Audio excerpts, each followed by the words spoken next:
এখানে রাহুল দা তুলে দিয়েছিলেন দিলীপ দার হাতে, আমি রিলের সেই ব্যাটন দিলীপ দার কাছ থেকে নিয়েছিলাম, আমি তুলে দিলাম শ্রমিক দার হাতে। শ্রমিক দা হয়তো আগামী দিনে আরো কারো হাতে তুলে দেবে, কিন্তু ভারতীয় জনতা পার্টির কাজ থামবে না। যেভাবে লালবাজারের কয়েলের ভেতরে হোক, রাস্তায় যেভাবে আমরা লড়াই করেছি, আগামী দিনেও লড়াই থাকবে। সুকান্ত মজুমদারকে সব সময় আপনাদের সাথে পাবেন, পাশে পাবেন। শ্রমিকদের সাথে কাঁধে কাঁধ মিলিয়ে আমরা সকলে মিলে লড়াই করব। তাই আজকে আমি ধন্যবাদ জানাতে চাই। পাল্টা লড়াই হবে, প্রয়োজনে একটা ঢিল খেলে পাটকেল মারা হবে। মারার জন্য তৈরি হয়ে যান, মার খাবেন না। আমি বিগত দিনেও বলেছি, সেই লড়াই আমরা সামনের দিকে চালাবো। আমাদের নতুন সভাপতি, তিনি অভিজ্ঞতা লড়বো, কিন্তু আমরা সবাই লড়বো, কিন্তু আমরা সবাই লড়াই অনিবার্য। নতুন সভাপতির নাম শ্রমিক ভট্টাচার্য। লড়বো, কিন্তু আমরা সবাই লড়াই অনিবার্য। লড়লে পরে জিতবো জানি। কি লড়বেন তো? লড়বেন তো?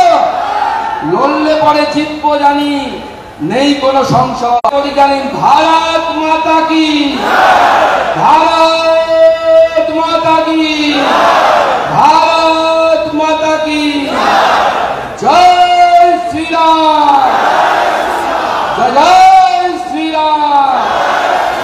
সবাইকে অসংখ্য। রাজ্য সভাপতিকে সম্বর্ধনা দেবেন, কিন্তু মাঝখানে কেউ আসবেন না। যখন এই বক্তব্য শেষ হবে আমি সূচনা দিয়ে দেব। সূচনার পরে একে একে করে সবাই ডান দিকের থেকে আসবেন, বাঁ দিক করে নেমে যাবেন। একটাই রাস্তা দিয়ে আসতে হবে, একটা রাস্তা দিয়ে নামতে হবে। এরপরে বক্তব্য রাখার জন্য আমি অনুরোধ করছি বিধানসভার বিরোধী দলের। জয় জয় শ্রীরাম। বাংলার হিন্দু, বাংলার হিন্দু, বাংলার হিন্দু। সমবেত বিশ্বের সর্ববৃহৎ রাজনৈতিক দল অভিনন্দন জ্ঞাপন করি। আজকের এই কর্মসূচিতে যিনি নির্বাচন আধিকারিক হিসেবে এসেছেন, আমাদের সভাপতি রাষ্ট্রীয় অধ্যক্ষ জগৎ প্রকাশ নাড্ডা।